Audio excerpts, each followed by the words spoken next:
नमस्कार, सुस्वागतम, वेलकम, अभिनंदन। मैं हूं आपके साथ आपकी अपनी होस्ट दोस्त डॉक्टर वायरा की आपका स्वागत अभिनंदन करती हूं आपके, मेरे और माता रानी के इस खूबसूरत से चैनल पर।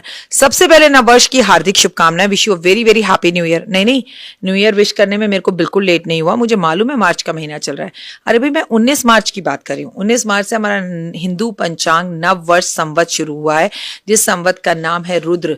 नाम थोड़ा सा गड़बड़ है, लड़ाई झगड़े वाला रुद्र रूप महादेव का, लेकिन एक बात जरूर कहूंगी कि ये आपको जीवन में बहुत कुछ सिखा के जाएगा। विक्रम संवत 2083 में आप सभी का बहुत बहुत स्वागत है। हम आपकी राशिवत, आपको पूरे साल क्या करना है क्या नहीं करना बता रहे हैं, और इस श्रेणी में हम बात करने जा रहे हैं कर्क राशि की। कैसा है मेरा ये संसार, दिन दुगनी रात चौगनी तरक्की करे, माता रानी की असीम कृपा पर बनी रहे। ओए होए, सुबह की राम राम। तो कर्क राशि की शुरुआत करते, लेकिन सबसे पहले बिलीव इन कर्मा। तो भाई, कर्मों पर बिलीव ही जिंदगी में इंसान को उन्नति में आगे लेकर जाता है। कर्क राशि, जिस राशि का स्वामी कौन है? चंद्रमा। ओवर इमोशनल होते हैं, केयरिंग होते हैं, आप लविंग होते हैं। ऐसे जातकों के लिए उन्नति के लिए कुछ महत्वपूर्ण बदलाव इस साल दिखाई देते हैं। ये साल का जो नाम है वो रुद्र संवत है, इसलिए भैया क्रोध पर थोड़ा सा आप संयम रखें। कर्क राशि के लिए मुख्यतः भविष्य फल की बात की जाए तो करियर और व्यवसाय तरक्की के योग है। शनि के ढैया का प्रभाव समाप्त होने की ओर है, जिसके अटके हुए काम की जो है वो तेजी से गति पकड़ेंगे, और नौकरी पेशी के लोगों के लिए मन चाहा ट्रांसफर मिल सकता है, मन चाही नौकरी मिल सकती है, मन चाहा इंक्रीमेंट या प्रमोशन मिल सकता है। लेकिन ऑफिस में कुछ लोग हैं जिनको आपसे बहुत प्रॉब्लम है, इसलिए वो आपके जीवन में कोई ना कोई तकलीफ या परेशानी हमेशा खड़ी करने की कोशिश करेंगे। तो ऑफिस की किसी भी पॉलिटिक्स में आपको पढ़ने की जरूरत नहीं है। साझेदारी के लिए, कार्य करने के लिए, अगर पार्टनरशिप में कोई काम कर रहे हैं तो सावधानी बरतें।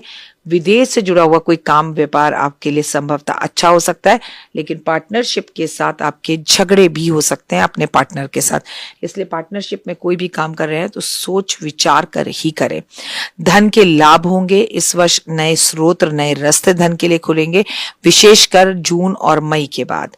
आपको मैं बता दूं कि बृहस्पति का जो गोचर होगा वो आपकी आय में वृद्धि लेकर आएगा। पैतृक संपत्ति को लेकर नए योग बनेंगे, जमीन और वाहन खरीदने में सफलता मिलेगी। किसी से प्यार नहीं हुआ है तो प्यार हो जाएगा। पारिवारिक जीवन बहुत अच्छा रहेगा, परिवार के साथ तालमेल बेहतर रहेगा। लंबे समय से जो आपको परेशानी चली आ रही थी वो खत्म होगी, और जीवन के अंदर सुकून और शुभ समाचार मिलते हुए आपको दिखाई देंगे। प्रेम संबंधों में अगर बात की जाए तो विवाहित के लिए विवाह के योग बन रहे हैं, लेकिन जिनके प्रेम संबंधों में कोई तीसरा आ गया था वो हटता हुआ दिखाई दे रहा है। जून से अक्टूबर के बीच में प्रबल रहेगा। स्वास्थ्य की अगर बात की जाए तो मैं आपको बता दूं, मौसमी बीमारियों से, पेट से जुड़ी समस्याओं के प्रति सावधान रहने की जरूरत है। अधिक कार्यभार के कारण मानसिक तनाव आप महसूस कर सकते हैं। सुधार, नियमित योगा करें, संतुलित खाना खाएं, ऊर्जावान बने रहें। विशेषकर अधिक मास में आपको कहीं ना कहीं धार्मिक कार्य करना चाहिए, अधिक मास का स्नान करना चाहिए, या अधिक मास की कथा आपको रोज पढ़नी चाहिए। साल के मध्य में गुरु का जो गोचर है वो आपके भाग्य को बदलने वाला होगा। प्रत्येक सोमवार शिवलिंग पर दूध अर्पण करें, पूर्णिमा के व्रत रखें, चंद्रमा की पूजा करें, गरीबों को सफेद चावल चीनी का दान जरूर करें, अपनी माँ की सेवा करें, अपनी माँ को चांदी भेंट स्वरूप दें, अपनी माँ से चांदी भेंट स्वरूप जरूर लें। विक्रम संवत में कर्क राशि वालों, जो लोग आपसे दूर जाना चाहते हैं उन्हें जबरदस्ती बिल्कुल मत रोको, लेट देम बी गो, और अपने मन को मजबूत करने की कोशिश आपको करनी होगी। कर्क राशि वालों, एक बात हमेशा याद रखना, जो आप लंबे समय से चाह रहे थे वो सारे सपने आपके पूरे हो सकते हैं। आप अपनी जिंदगी में हमेशा 99 पर जाकर यू टर्न ले लेते हैं, आप अपने कार्य को बीच में बंद कर देते हैं, आप ओवर थिंकिंग करते हैं, आपको नेगेटिव ख्याल आते हैं। इन सब से बचने के लिए विक्रम संवत 2083 में आपको चांदी की चेन, चांदी का कड़ा जरूर पहनना चाहिए। स्त्री हैं तो चांदी की पायल भी पहन लीजिए, और चांदी की चेन में 5.25 रत्ती का ओपल का लॉकेट पहने, वो भी फायर ऑस्ट्रेलियन ओपल। वो पहनने से आपके मूड स्विंग्स, एंजाइटी पे काबू होगा। प्लस ये साल आपकी मदर के लिए अच्छा नहीं है, तो you have to take care of your mother health. वो हॉस्पिटल जा रही हैं तो उनका ध्यान विशेष कर रखें। आप मुझे Instagram, Facebook, YouTube, believe in Karma 5 minute story पर फॉलो, लाइक, सब्सक्राइब, शेयर जरूर करें।